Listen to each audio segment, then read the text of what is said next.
Welcome, everyone. Thank you so much for joining us today. I'm Debra Eckerling, author of your Goal Guide and creator of the Deb Method for Goal Setting Simplified. And every week, I bring together 3 friends to dive into the topic of the week because you can't reach your goals on your own. You need your people. So let's be each other's people. You may be watching this live as Goal Chat Live, but on Thursday, it magically becomes an episode of the Deb Show podcast on the Marketing Podcast. So whether you're watching us live, the replay, or listening to us, we are glad you're here choosing your goals. And I'm so excited to dive into the conversation on engaging meetings. So this is I'm going to say recurring-ish adjacent panel because Bobbie Carlton and Chen, who are my dear friends from the speaker world, and then Phil Mershon, who I know from the real life people world when I did events for social media marketing world. And we are all speaking at Chen's The Engaging Conference. So this annual Goal Chat Live / the Deb Show is dedicated to something or other to do with engaging meetings. And let's just call a spade a spade. It's engaging meetings. So why don't you all share, other than I think I just said how I know you all, introduce yourselves and why you are so excited to dive into today's topic. Let us start with you, Bobbie. All right. So, hi, my name is Bobbie Carlton. I'm the founder of Innovation Women. Innovation Women is an online speaker bureau designed to connect event managers with awesome speakers who just happen to be women, mostly.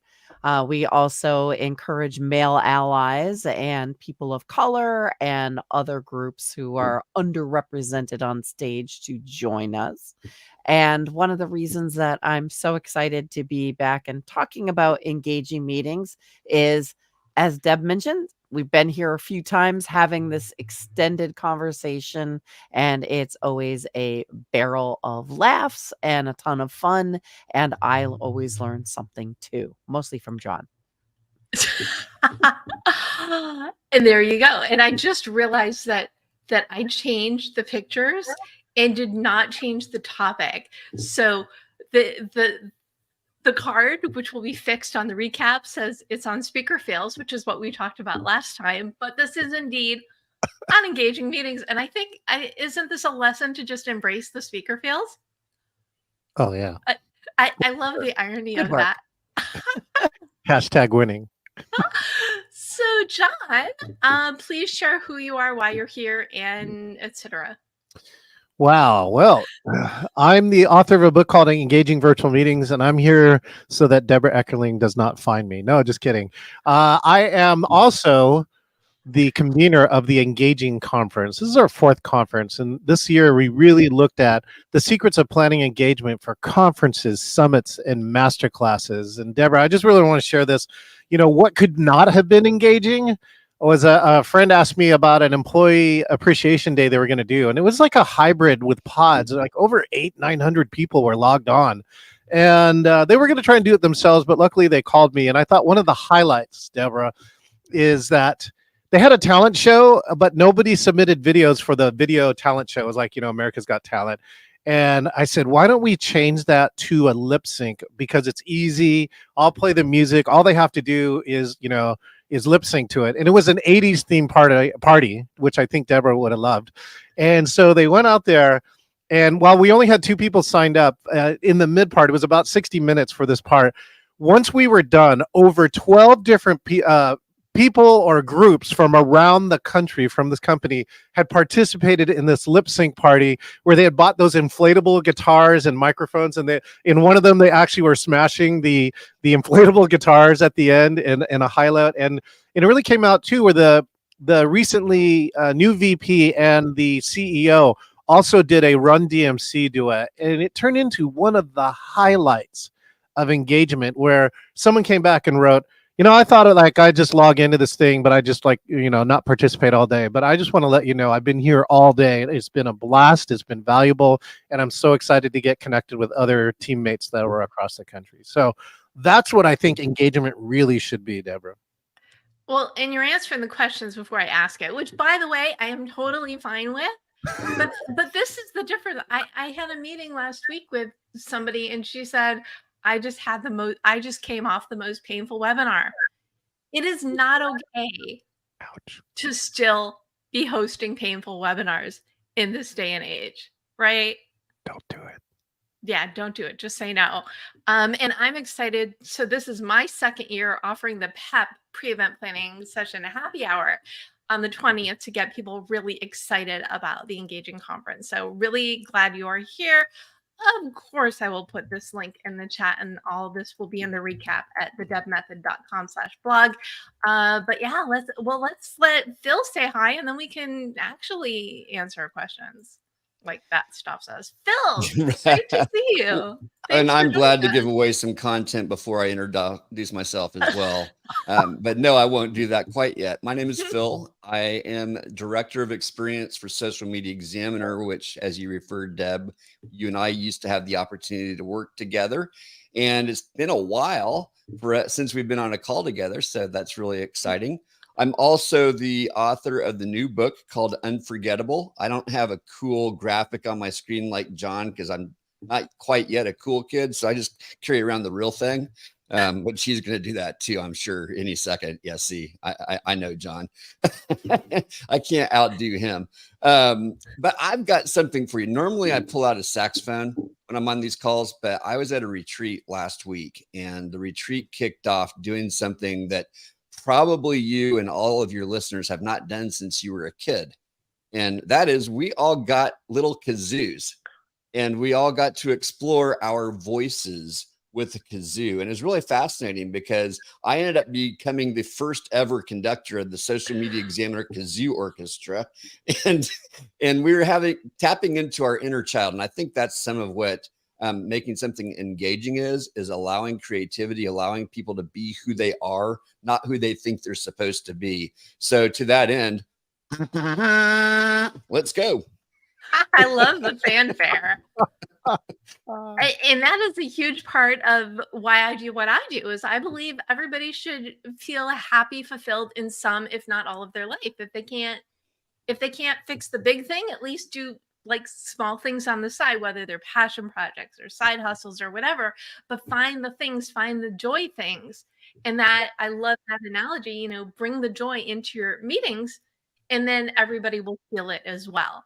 So thank you for the fanfare and the kazoo intro. I can honestly say I don't think I've had I can honestly say I have never been introduced via kazoo fanfare before. So you never know what's gonna happen on Goal Chat I've Live. never done it either. So how did you, and I know the answers to this, but people who are listening or watching may not, but can you give me the brief about how you got into the event space? And Phil, let's start with you. Yeah, so my story is very fun. I began by being a computer programmer at Boeing right out of college. And I very quickly realized that's not what I wanted to do with my life, even though I was pretty good at it. But I watched this program called Total Quality Management. And I said to myself, I want to do what that guy is doing. Now, he told me it took him 30 years of being a pastor and having a heart attack to get that job. I figured that's not a good career path. So I set on a faster route, and I began doing trainings for the nonprofit where I served. Then I worked for a corporate company for 3 years doing training, went to seminary and became a pastor, which is actually, it turns out, very good training for being an event organizer. And then in 2010, on the tail end of the Great Recession, I began working with Social Media Examiner, and we pivoted in 2013 from being an online only company to in person. And I was that director. And so I've had 20 years of experience doing things that are adjacent. Now I've got about 13 years of actually doing it inside a company, putting on large events. And it was, well, no, it's not. I know my last social media marketing world was 2018, which is probably the last time we saw each other, which is, not okay in the Zoom land, but we're correcting that now. But it's all about, especially where SME and social media marketing world is concerned, is about giving people an experience, which is what you are oh so good at. So love that. And Bobbie, how did you get into this world? She says knowing the answer, but wanting Bobbie to tell people anyway. Actually, I spent a good part of my career avoiding events like the plague. So there's that. 2008, when the market fell off a cliff and the startup that I was working with ran out of money, I hung up a shingle and opened what I call my day job, which is running a PR and marketing firm. And at the time, social media was young and I wanted a sandbox to play in. So I started a startup event in Boston based on using social media to help promote local startups called Innovation Nights.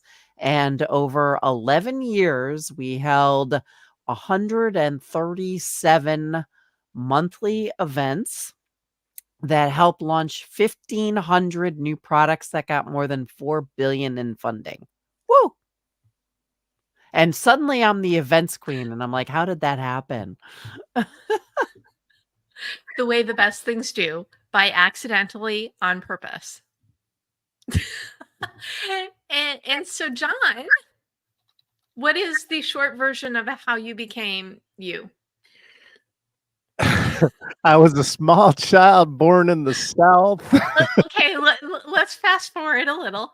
All right. Well, I looked into this, and on the events side, I mean, I actually grew up in events. I was a sponsored amateur skateboarder, and every skateboard contest is its own event. And it really wasn't about the contest; it was really about the people and the connection. So I started there. I was also president of Engineering Student Council and the president of ACM, Association of Computing Machinery. And events was one of the key parts, right, to engage membership. People show up, right? And I think that was another key aspect of learning the events business, as we were able to do things like quadruple membership by getting the right events in. And then as I went to Microsoft, and events, of course, continue to play a piece there. But then I decided to go to a Tony Robbins event. And if you have never personally been to a Tony Robbins event, may not be everybody's stick, but I can tell you this: it's an extraordinary event. I mean, like in the first 30 minutes of this event, people were throwing cigarettes, pills, and other things on stage saying that they quit in the first 30 minutes. I'm like, wow, that's interesting. Let's figure out how to do that. So I've gone through a lot of his other trainings and incorporate a lot of other aspects for that. I'm a 15-year member of Meetings Professional International, and then really used all of it to create this company, which was known as Geoteaming at the time, where I have averaged about 140 to 160 corporate team building events a year. And inside of that, I mean, you really learn. I think the only thing that I've really learned now in the pandemic, which I think Bobbie will love, is that in team building, you kind of get 1% to 2% of the budget. But now in the pandemic, I learned how to create virtual and hybrid, and now even engaging in-person meetings. And now we get all of the budget because you run the whole program. And that's what the meeting planner secret has always been, is that that the meeting planner can control quite a few things, especially engagement. And yeah, I look forward to diving into that. But that's how I got into the meetings industry. And I am also proud to share one other aspect, Deborah.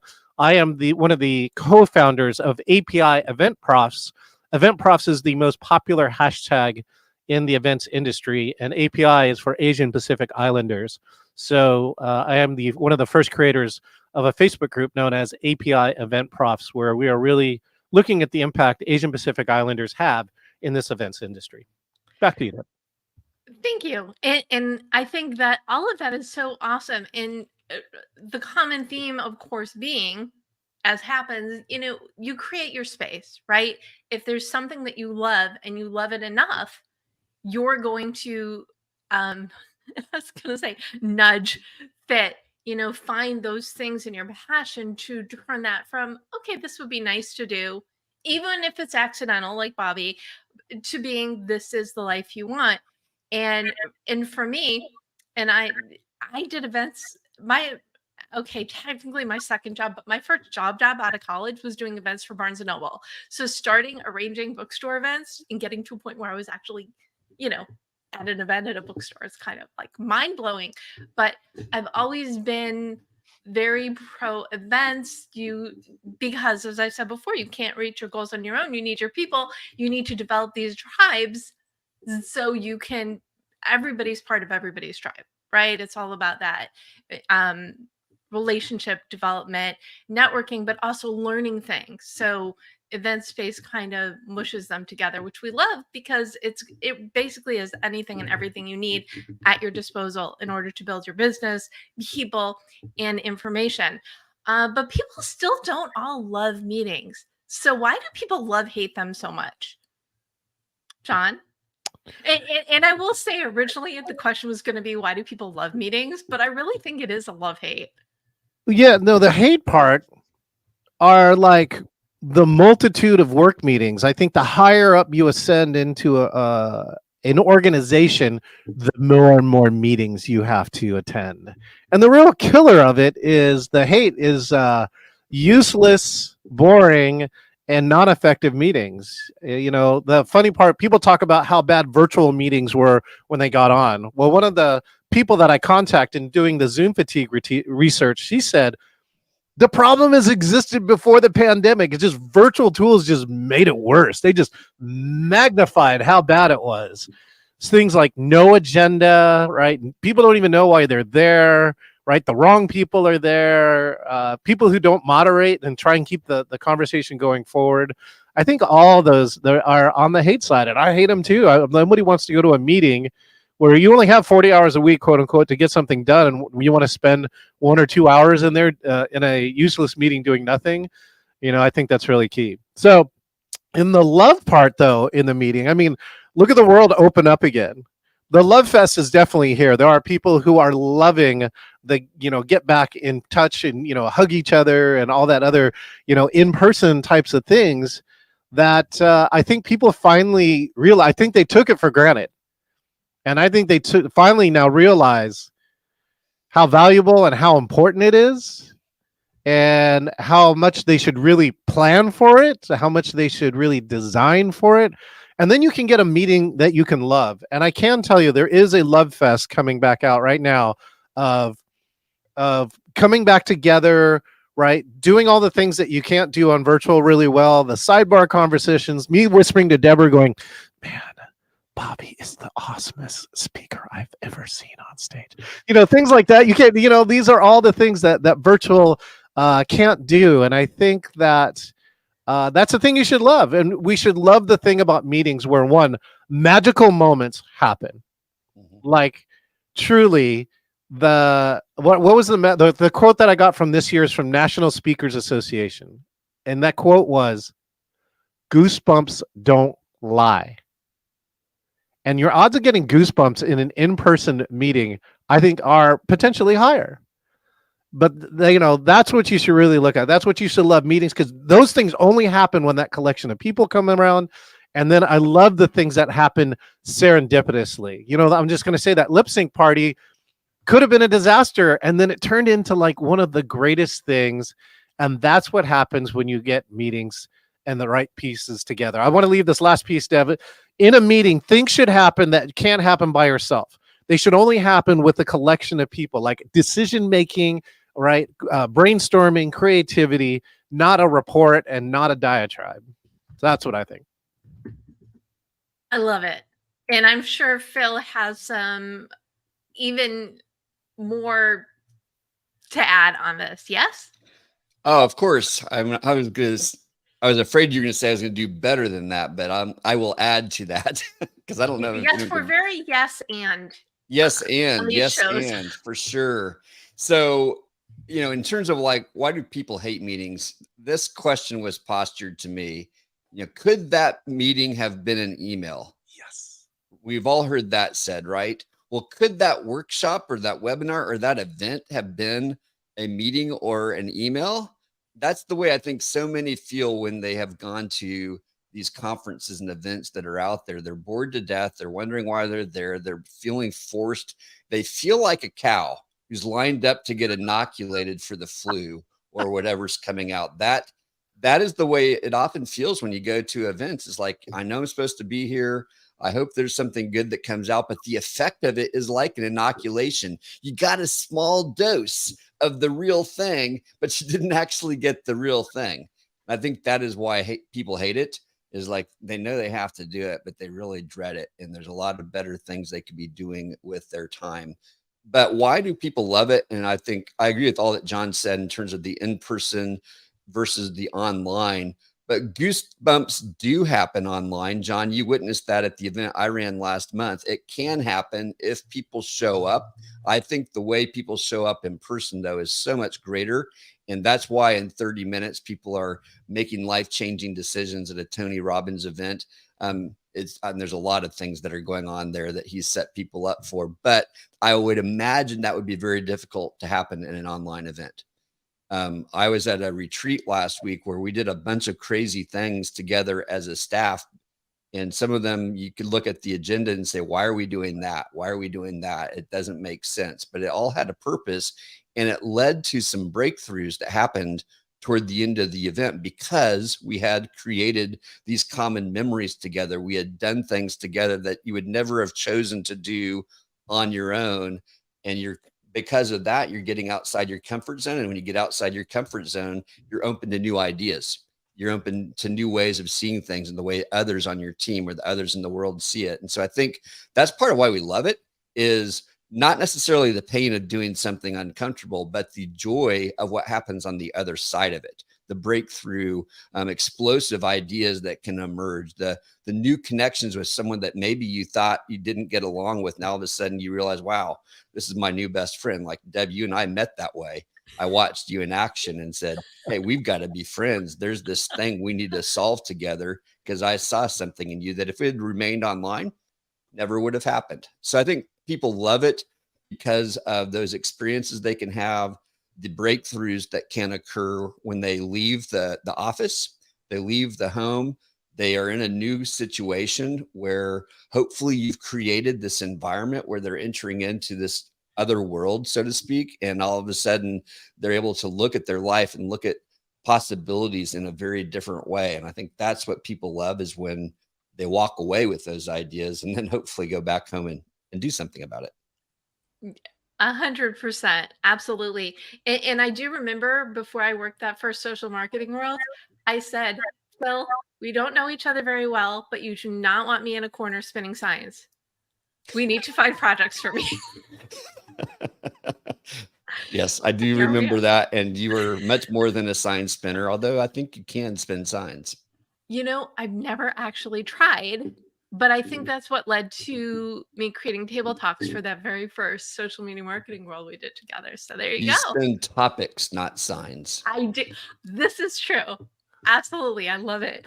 Bobbie, Phil took what I was going to say. Well, if you weren't coughing, I would have gone to you in alphabetical order first. There's more to be said. I'm sure. Oh, yes. There's so much more to be said. I mean, where else can you go to exotic places, meet fascinating people, and get coughed on them and get COVID from them? What? Gee, from experience much? Yeah. I'm still positive. But you're here because we're in That's right. an online setting and still available to connect with and share your wealth of knowledge. Exactly. So Score even one for though virtual. I managed to avoid COVID for 3.5 years, I did manage to pick it up 10 days ago at an event. Still love seeing everybody, not loving getting COVID. But virtual events allow me to safely hang out with my friends and not spread the joy of having COVID. So yay team. Yeah, John's like, thank you. I mean, I'm not gonna lie, I love going to a physical event, seeing people. I'm a hugger. I actually every single week host an event called Speaker Friend Friday. Some weeks I host 2 of them in a single day. And we have anywhere between 50 and 100 people that show up for these on a weekly basis. And people get so excited. They make new friends. They make new business contacts. And like really the only thing missing for a lot of them is connecting in person. I think that's probably the second most common question I get. Bobbie, when are we going to do an in-person event so we can all meet each other? Like, this is a crowd that sends me text messages with pictures of them meeting their speaker friends when they go and travel to an event and speak somewhere. They always figure out like which Innovation Women members are in that city. They reach out, they have coffee, they have brunch, they're having a good time. They're sending me pictures, making me jealous. But it's really like kind of cool to see those connections happen and be nurtured in a virtual environment and then continue through to an in-person event. I am so with you. And so you do a West Coast friendly, which is 9 Pacific, as opposed to 9 Eastern, which is the one that's every week. So I do try to come to at least one, if not both, of the West Coast friendly. And it's honestly my favorite networking event. John's conference accepted. You know, John, love your online conference. It can be that favorite. But Bobbie, every week I will meet, and you know, I host these meet and greets for potential guests. And some of the people, if I just meet them as speaker friends in the breakout room, I'll just book them. Everybody else, I say, come to one of my Wednesdays meetups so we can really get you on my show on the right topic. But it's a great opportunity because we meet, we connect on LinkedIn, we continue conversations, which is a point to be underlined. Online is great for starting relationships. Absolutely. And I think giving people the chance to connect is so important in virtual events. So the way that Speaker Friends work is we do introductions, super fast, very basic, 15 seconds. Then we do discussions and questions. And at the end, we leave time for breakout rooms, smaller groups for people to get to know each other. This is, you know, Bobbie, you got to add in here for all the people who complain that they can't do networking online. You got to hang around a few of us, because I think that's where I've done the best networking, obviously, in the last 3 years. It's so much better, so much faster, right? We talk about love-hate meetings. Here's things to hate about the in-person networking: driving, traffic, parking. Even walking from the parking site to the inside, you never know what you're gonna get, right? And then it's like, and you end up spending 3-4 hours for like a 1 hour networking piece, depending upon where it's at. And the traffic is back here in Seattle, not gonna lie. I had a 20, And in Boston. right? We had a 20-minute drive turn into an hour 20 recently, and you're just missing out. Going, wow, I could have just stayed home. I could have clicked a button, and I would have been 10 times as happier and you know, achieved the same as or better results. So thank you for that, Bobbie. Yeah, I mean, these events we started, they were actually a shift for me because for years I had done a drop-in office hours. I called it Innovation Breakfast, and I always made myself available every single week, Friday mornings, for the innovation and startup community here in Boston. And I would either hang out at a co-working space or a coffee shop. And if no one showed up, I promised myself I would get work done. It literally never happened. There was always somebody who showed up. And sometimes it'd be me and some other person across the table. And other times there'd be 10, 20, 30 people showing up. It was very random. So it was a lot of fun. And when the pandemic hit, I just took it all online. And then Innovation Women members discovered Bobbie's online once a week. We could just go there. That was the end of the entrepreneurs and startups. It's like when Innovation Women just took over. That's isn't that the point of creating it though? For Innovation Women or innovative women speakers and women adjacent to take over the world? Absolutely. You were going to say John something, was going to John? say something. Yeah. Oh yeah, Deb, I just want to know, right? Like all of us have been a part of meetings that have been successful and non-successful. And I'm just curious, like, what are all the love meetings that things have in common, right? So, for instance, I put on a training in 2020 and I called it virtual team building, and 5,000 people took this class. So I'm just kind of curious, what are these common factors of when people love these certain kind of meetings. I'm just curious if Bobbie or Phil and Debra have any common factors they know about. There's something in it for them. Ooh. Ooh. Yeah.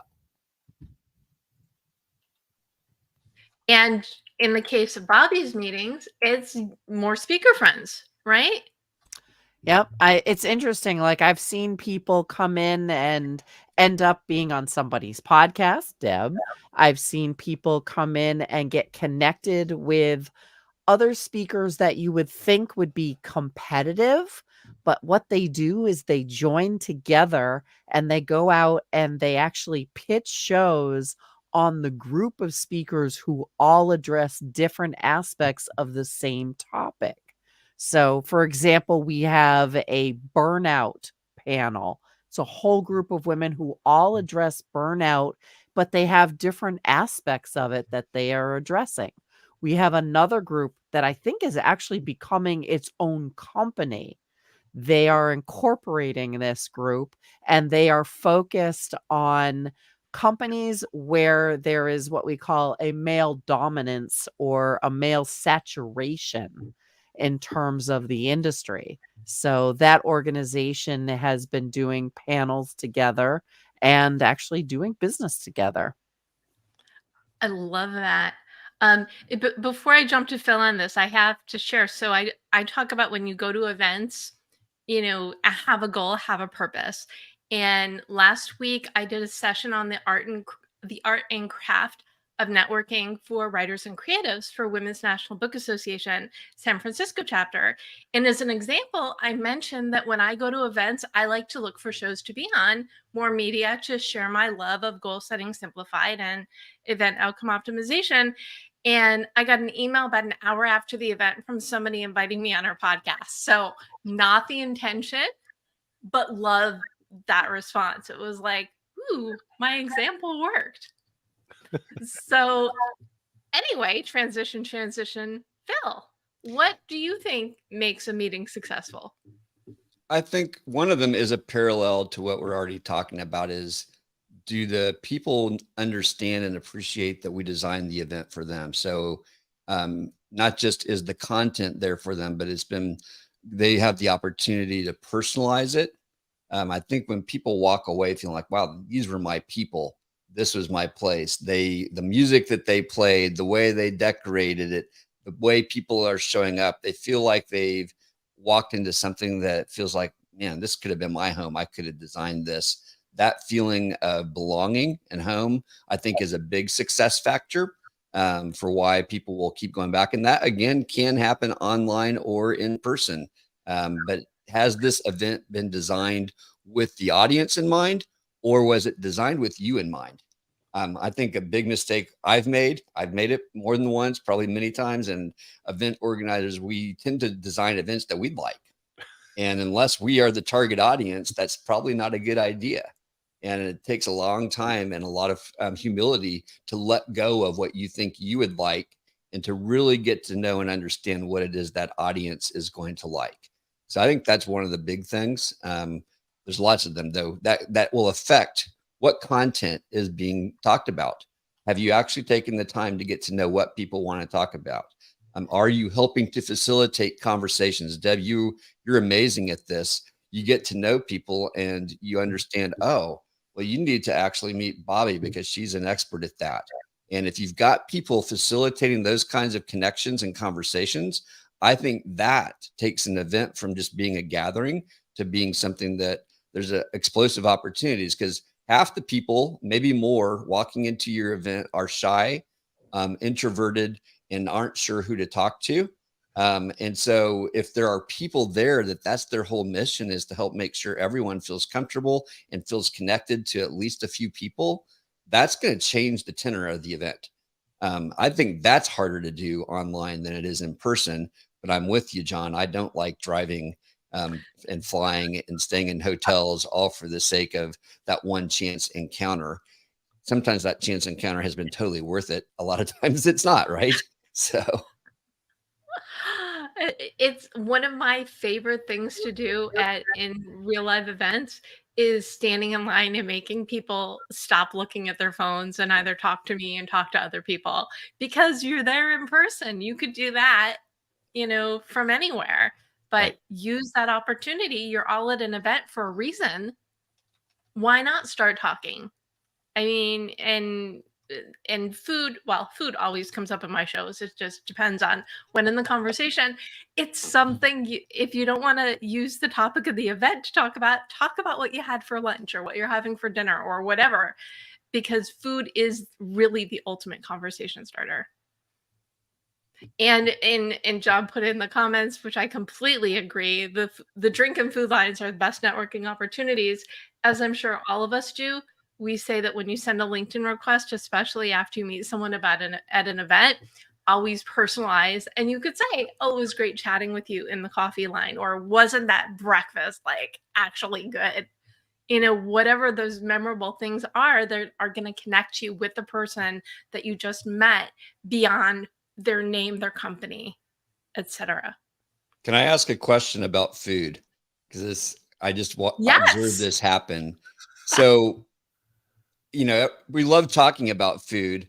I think it also is an opportunity where we start to critique the food. And there's something that happens when everyone starts critiquing the food, that it affects the culture of what's happening. And I like to encourage my staff not to be critical, but to be complimentary, just like we do with our kids. If you can't find something good to say, don't say it.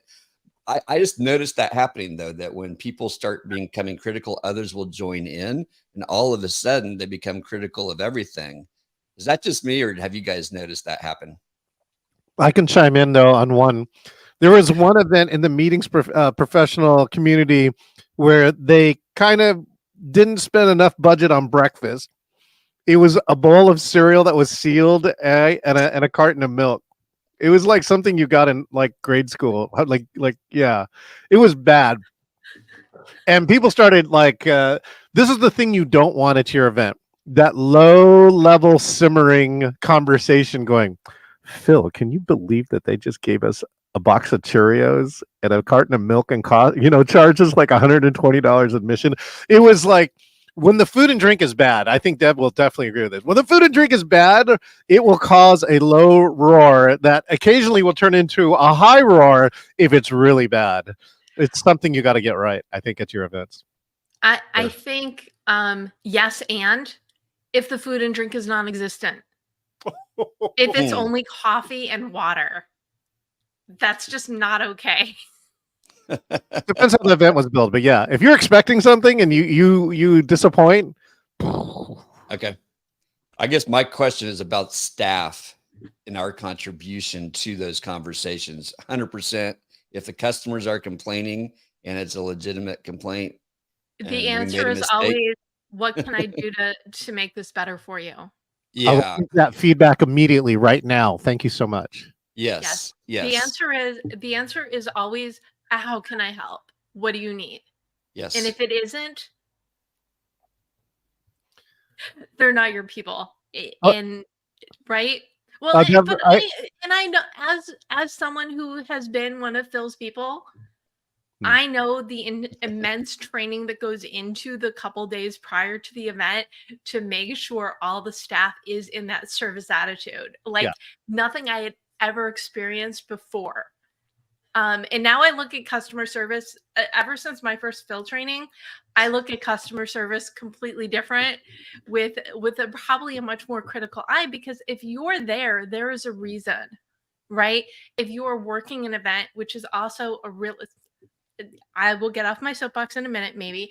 There is a reason that first of all, volunteering is a great way to get introduced to an event if you're not yet at speaker level, or to meet the people so you can pitch yourself to speak at one point, or to meet everybody without being a speaker.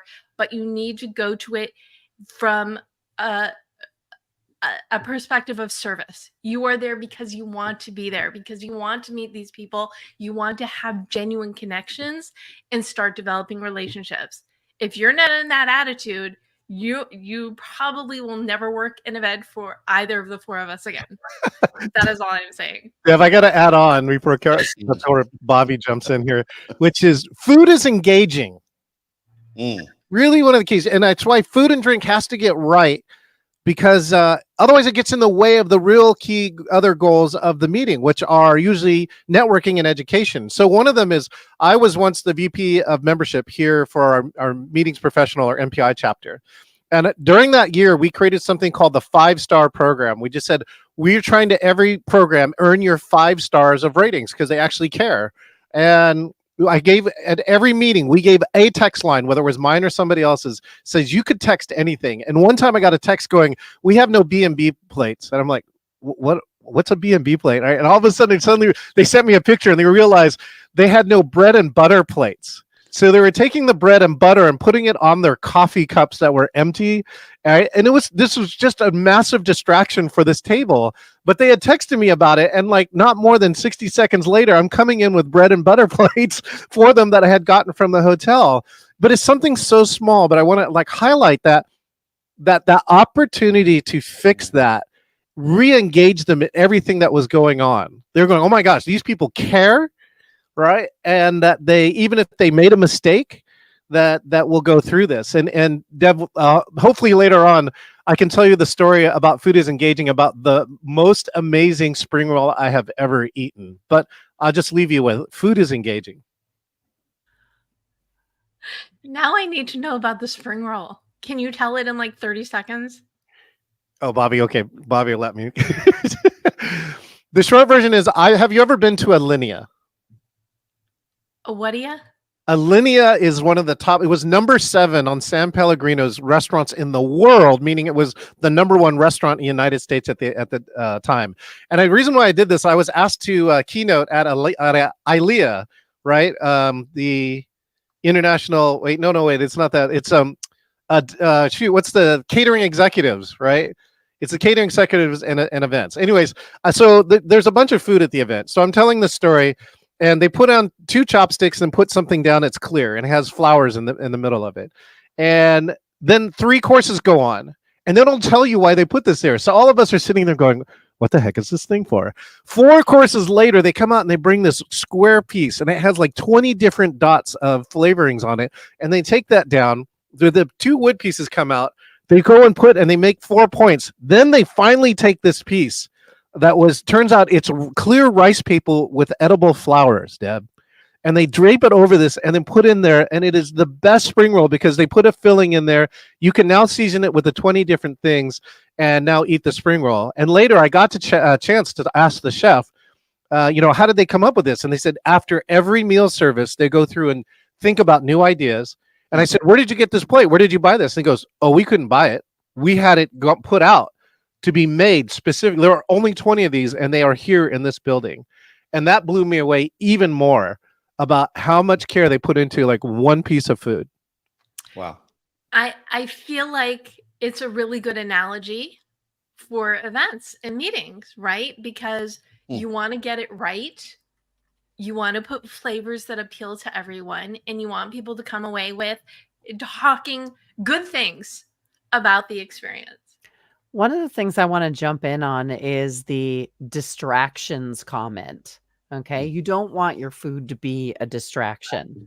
And there is something big time to be said for appropriate food and beverage at your event. There's a couple of examples I have. Number one year I went to South by Southwest and a very well-known nonprofit had an incredibly extravagant meal. And it was a little off-putting, I have to admit. I mean, not kidding. I think it was a fantastic meal, but at the same time, this is a nonprofit, and I almost felt guilty eating. Right. So that's an appropriate level. I've also been to events where the meals were so good that they literally took people out of the meeting. One of them was the example for one of our Mass Innovation Nights events. So innovation nights, we generally were hosting them in different locations all over the Boston area. Big companies would host the events, and they would take care of the catering, the beverages, the location, everything. But we'd always warn them, don't go too crazy, because it's really hard to tweet when you have a wine glass in one hand and a plate in the other. Mm. Make sure that the food is easily consumed, not a mess. Like, there's all kinds of things that can happen when the food is too good that just takes people kind of away from the event. So spaghetti and meatballs? No. No. Hashtag hard no. First date hard no.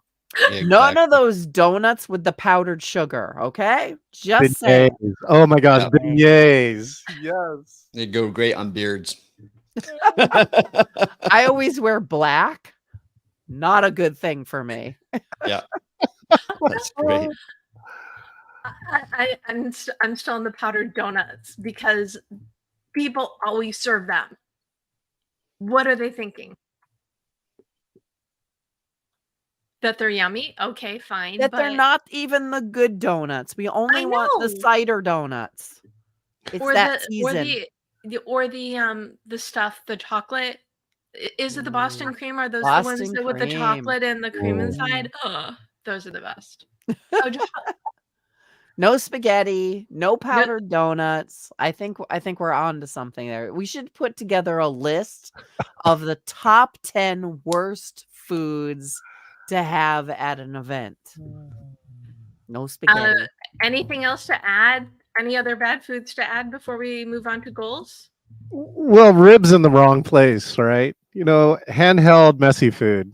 Yeah. Durian could be on the list. Oh, yeah, no durian. If it requires a fork and a knife, it's probably not good for a networking event. It should be something that you can actually pick up if Right. you're comfortable doing it. Finger foods. Yep. Finger foods, but not greasy or messy finger foods. Yes. Exactly. So I'm gonna go and second John's ribs. Yeah. Nope on the ribs. I love making ribs right now. Sounds good. I'm getting hungry. You guys are making me hungry, and it's dinner time where I live. So thank I'm you. trying to find you a picture of beignets, Deborah. I have a recent New Orleans trip, and I do have a beautiful picture of a beignet. I'll bring it up here in a sec. Ooh, that sounds. And then we have to talk about the foods that can kill you. Hello, I'm allergic to nuts. Oh. Nuts, Yeah. tree nuts are the most common allergen.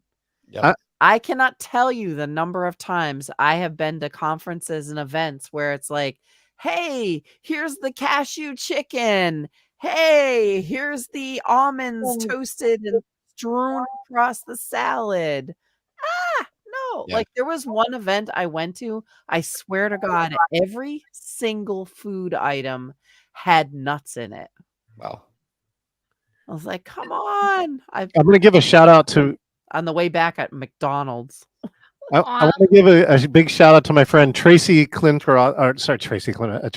Stuckrath, who is Meeting at an Eating. Check out her podcast and all the things that she's been trying to teach meeting professionals to do about labeling, especially, Bobbie. Yeah. Yes, That's labeling. Sounds like I need to have her on this show. Oh yeah, she'd be a perfect guest. Okay, invite her to my next meet and greet, please, and thank you. And I know that like nobody gets super excited about, the packaged granola bars and stuff like that, but I do because they always have the ingredients printed on them. Mm. So I will and not always- die.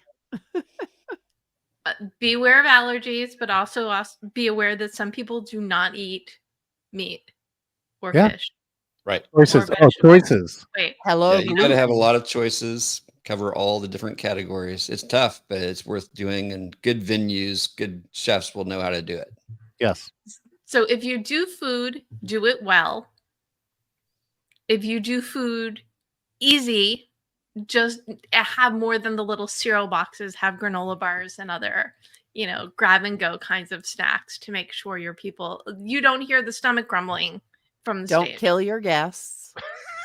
Good rule of You also thumb. don't want to put your guests to sleep right after lunch and feed them, meatloaf and potatoes, and then watch them doze all afternoon. Hey, watch Phil. Now we can be recursive. Look at us. We're like bashing on food right now, right? And I just want to just give Phil some credit of like, see I once opened the you start, door. once you start, you can't finish. Oh wait, I found my beignet photo though. Hold on, let me see if I can bring it up here. Here's my beignet photo. There we go. Cafe Du Monde, 7 a.m. in the morning. Best So place in the much world. powdered sugar. So much Yes. powdered sugar. Oh, I and forgot these listen, are all cash. I have a completely different allergy story though that surprised me, and that is latex. So we had a bunch of balloons that we blew up for a recent event, and someone walked in the door and said, "You've got balloons here, don't you?" And they turned around and left. I was like, "That's not one I've ever thought about being aware of." Maybe you guys have, but that was a new one for me. Yeah, Glove. we had an executive at one of the companies that I worked with that was allergic to them, and it was like the no balloon rule. Yeah. so know your guests, know your audience, create experiences for them. You want good food, not too good that puts them to sleep, but enough of a variety that everybody is going to be able to eat something. And everyone wonders why meeting profession is like the top 10 most stressful industry in the world. It's the food. It's just the food. Just It's the so food bad. alone, right? But this is harder than being an air traffic controller, having people's lives at your stake, is that you're a meeting professional, having people's lives at your stake. So Are you a anyway, doctor? No, I'm a meeting professional. I can handle this.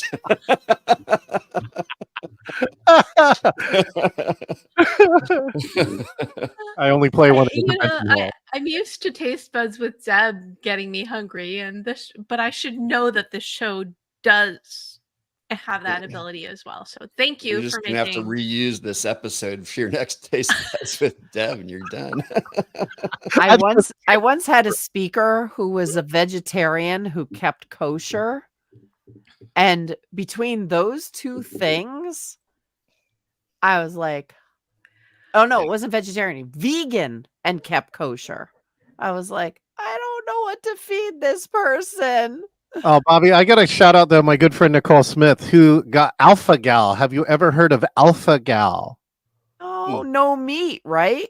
No mammal. No No mammals. mammal. Oh. And so we visited. She actually drove to visit us because it was really cool. We had only met each other virtually for over a year. And she and her husband actually drove to New Orleans to meet me and Donna.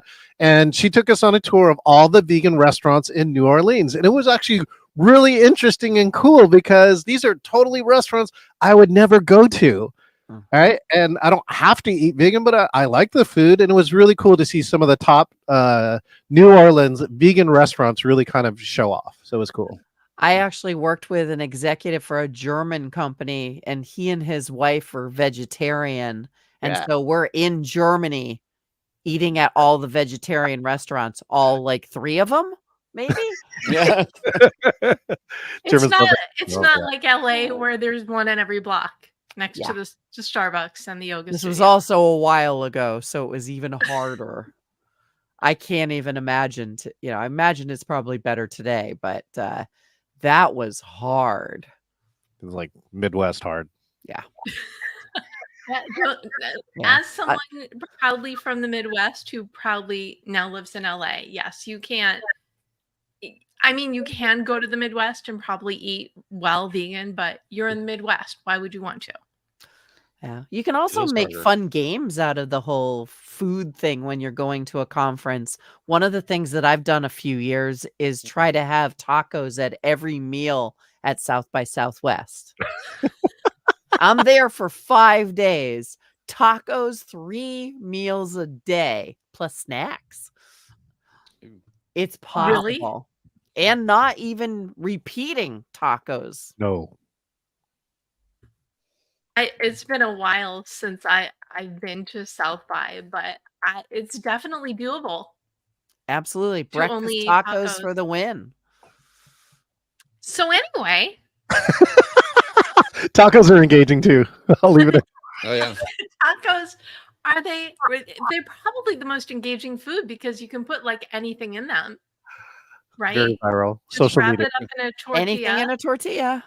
right? It's sort of like you can waffle anything and you could taco anything. Mm-hmm. And it's also a way to get kids involved and to eat something. So that works.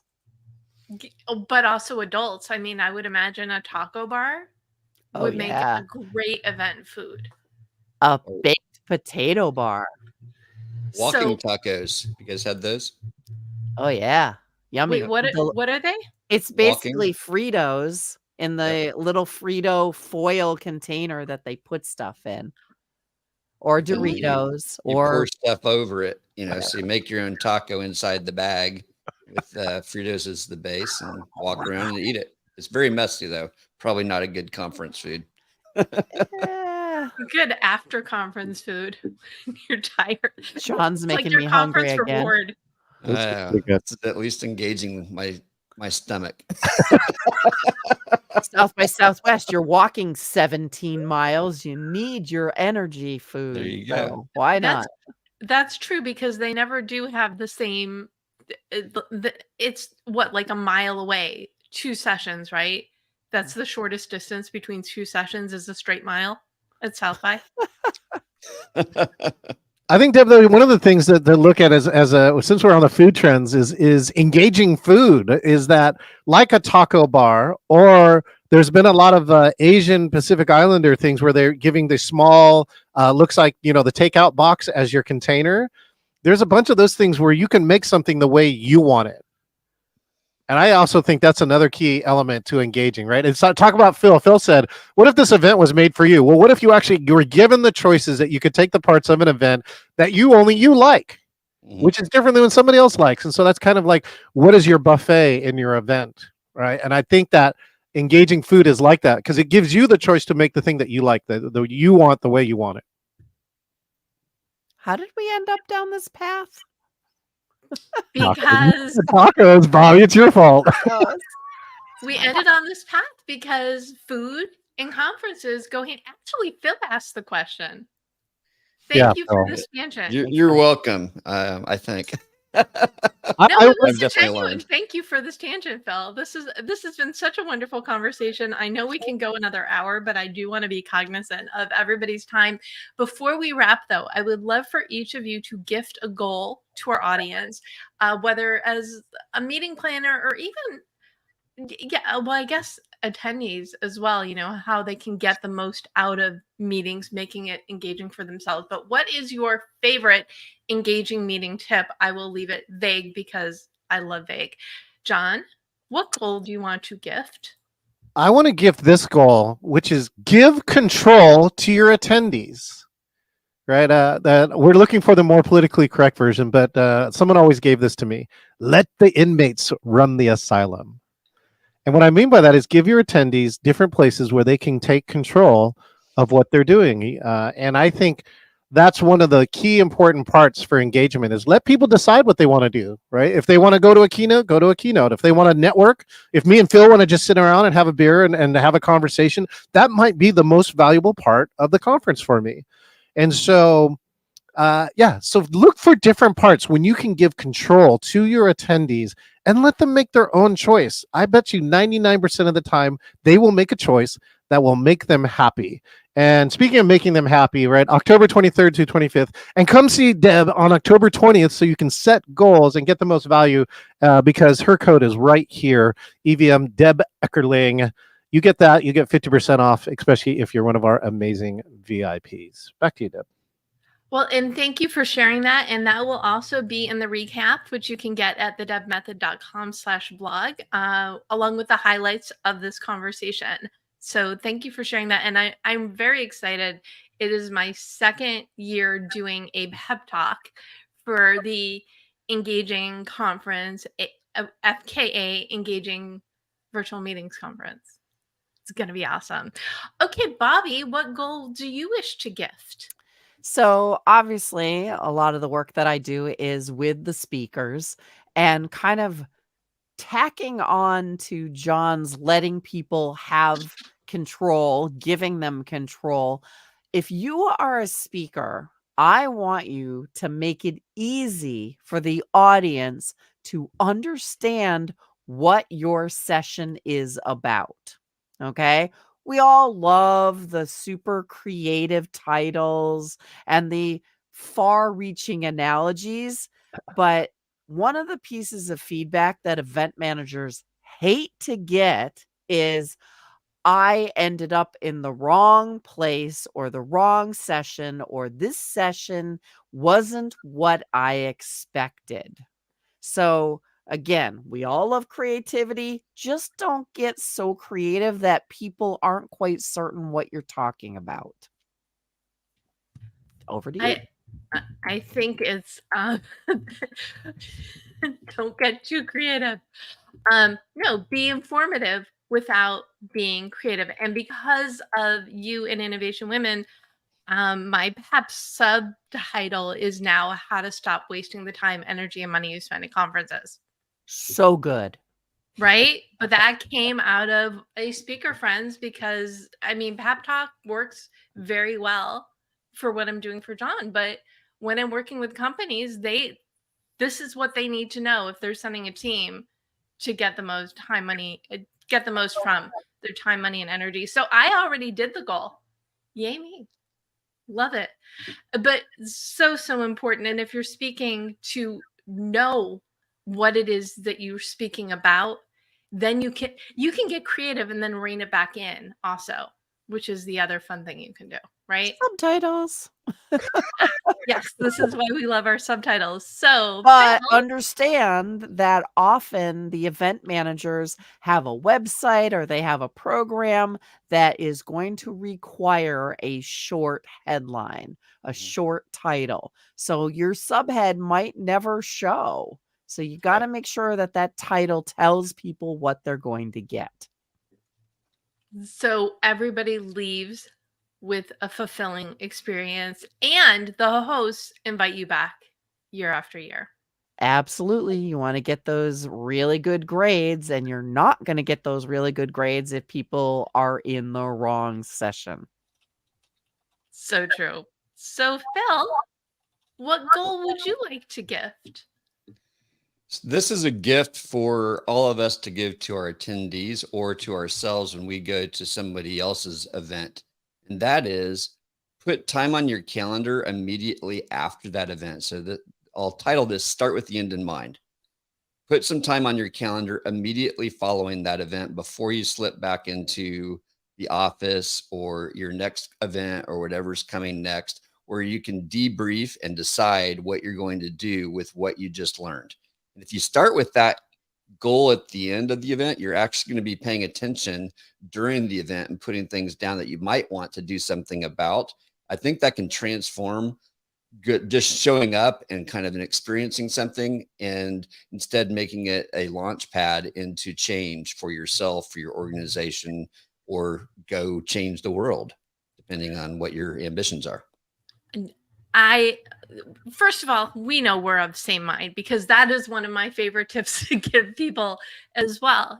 Set goals for the event, but also prioritize the time after the event so you can debrief, so you can make a plan, so you make the most out of the people and the information that you just gathered, because that's really the difference for event success. You can go, you can be excited, but do something.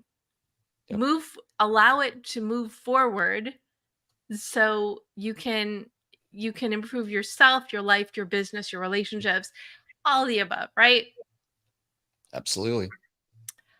What a wonderful conversation. Thank you so much, Bobbie Carlton, John Chen, Phil Mershon, for joining me. Where can people find you and learn more about who you are and what you do?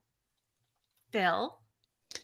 I'd say go to philmershon.com, and if you want to buy my book, add the /purchase, and it will show you all the places that you can go buy the book. If you land on the main site, you'll be able to order a copy directly from me that's signed, and all my social links are on that site. Awesome. And Bobbie, where can people learn more about you? I am very easily Googleable, but come to innovationwomen.com. Easy peasy. Just the way we like it. And John, where can people learn more about you?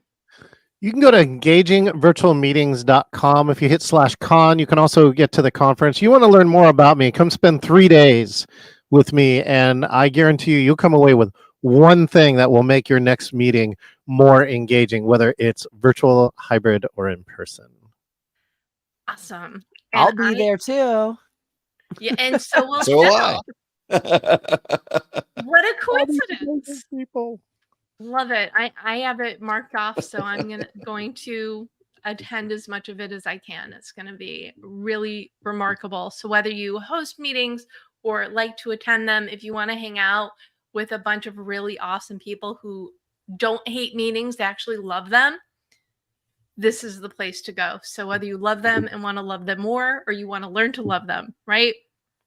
I should put that in my video. I still owe you a video for that. I didn't forget. It's on the list. Anyway, I am at the Deb Method everywhere, and you can go to thedebmethod.com/blog to get the recap and replays for this and all my previous episodes.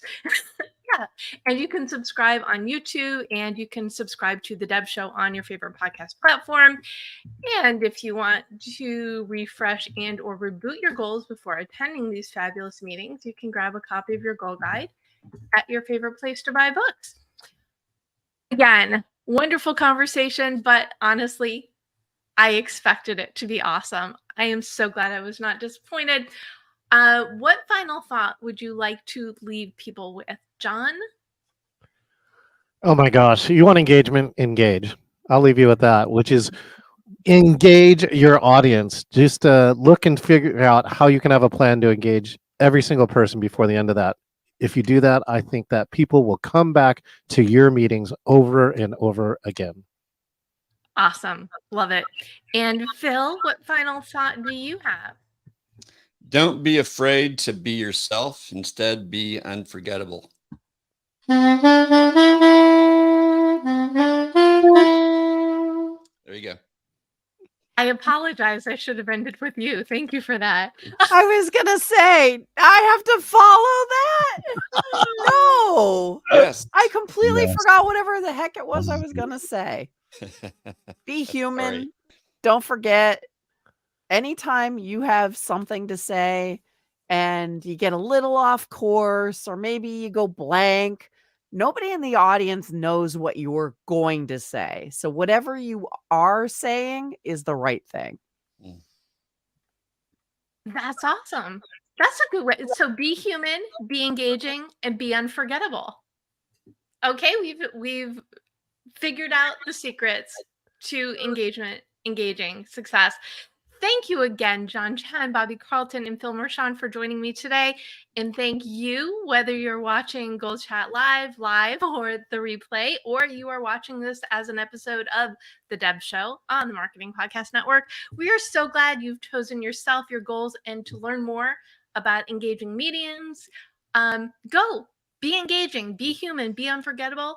Go out there, go for it, because we know you can do it.